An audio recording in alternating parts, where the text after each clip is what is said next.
6-Minute English. From bbclearningenglish.com. Hello, this is 6-Minute English from BBC Learning English. I'm Neil. And I'm Beth. Beth, what do you think about when I say the word octopus? Well, I know they're intelligent, they can change colour to hide in their surroundings, and, of course, they have 8 arms.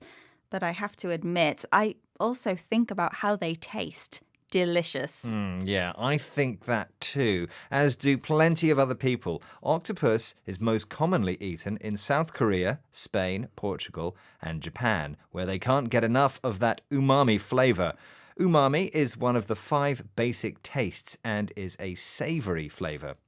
Until recently, octopus has only been caught in the wild. But now, a Spanish multinational company has announced it will be ready to sell farmed octopus soon, which campaigners have described as ethically and ecologically unjustified. This is because octopuses are sentient, an adjective describing a thing that experiences feelings like pleasure and pain. Humans and many other animals like pigs, monkeys and birds are also sentient. So, is it okay to farm octopus when they have been shown to experience feelings? In this programme, we'll be discussing whether farming octopus can ever be ethical. And as usual, we'll be learning some useful new vocabulary as well. But first, I have a question for you, Beth. Octopuses are known for their ability to problem solve and, when kept in tanks, have been known to escape. But where did Inky the octopus go when he broke out of his tank at the New Zealand National Aquarium in 2016? Was it A, down a drain into the Pacific Ocean, B, to the tank of a female octopus, or C, to the aquarium car park? I'll guess he went to the tank of a female octopus. Okay, Beth, I'll reveal the answer later in the programme. In many countries, it's not easy to find octopus in shops, but if plans for farmed octopus go ahead, you're much more likely to see it in the supermarket. Claire Marshall, who's been reporting on the octopus farm story since 2019, explains why octopuses have not been farmed before, and she told BBC World Service programme The Food Chain. They've got an incredibly complex life cycle, and scientists have been sort of working feverishly to try to close that life cycle, particularly in Mexico and Japan and obviously now Spain.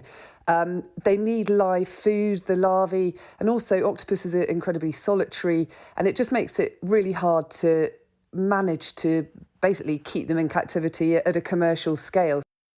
Octopuses are difficult to farm because they have a complex life cycle, the series of changes an animal goes through, starting with birth and ending with death.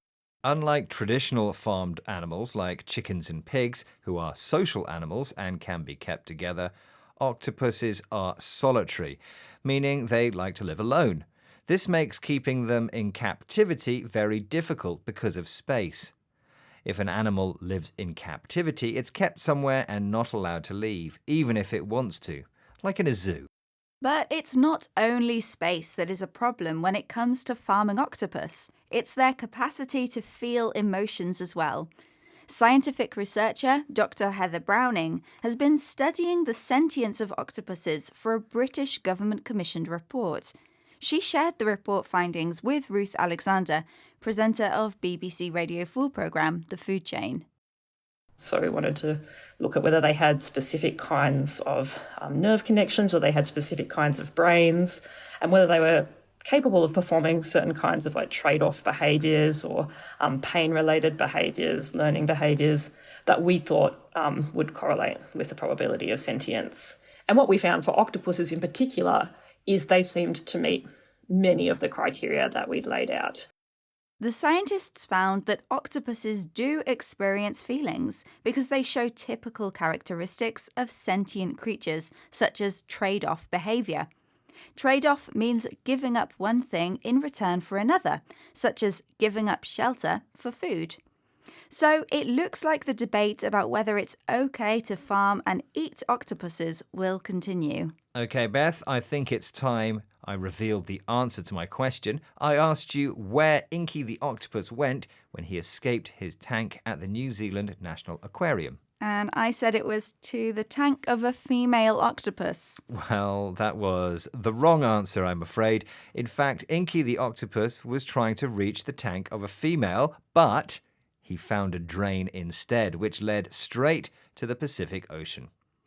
Okay, let's recap the vocabulary we've learned from this program, starting with umami, the flavor octopus has, which can be described as savory and is one of the 5 basic tastes.